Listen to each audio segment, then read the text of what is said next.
આજના આ 9મા વાર્ષિકોત્સવ પ્રસંગે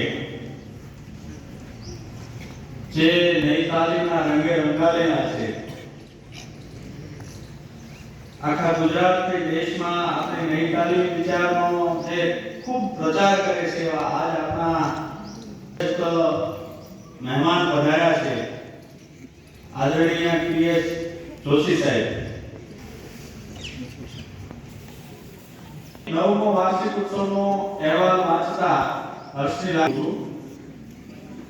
આમ તો આખો અહેવાલ છે ઓડિયોમાં છપાવવાનો છે, બધો જ અહેવાલ વાંચવો શક્ય નથી, એટલે એના જે મેઇન મુદ્દાઓ છે એ વાંચીશ. આપણી વચ્ચે આપણા જ પરિવારના, આપણી સાથે જોડાયેલા, લાગણીથી જોડાયેલા એવા ઘણા દિવંગત આત્માઓ સ્વર્ગે સિધાયેલા છે.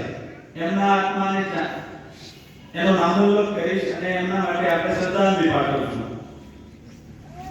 આપણા પૂર્વ કાર્યકર સવિતાબેન જાડેજા, જયવંતસિંહભાઈ જાડેજાના પત્ની, એમનું અવસાન થયું છે. એમને આપણે શ્રદ્ધાંજલિ પાઠવીએ છીએ. મણામાં કાર્યકર્તા તરીકે વિજયાબેન અને કરશનભાઈ, વિજયાબેનના પિતા ભગવાનભાઈ આપણી વચ્ચે રહ્યા નથી, એમને શ્રદ્ધાંજલિ પાઠવીએ છીએ. ખાદી ગ્રામ ઉદ્યોગ સહકાર શિક્ષણ રચનાત્મક પ્રવૃત્તિના પ્રયોગવીર સ્વ ધીરેન્દ્રભાઈ દેસાઈ અને સ્વ જ્યોતિભાઈ દેસાઈ, પૂર્વ કાર્યકર ધીરેન્દ્રભાઈના દીકરા હાર્દિકભાઈ,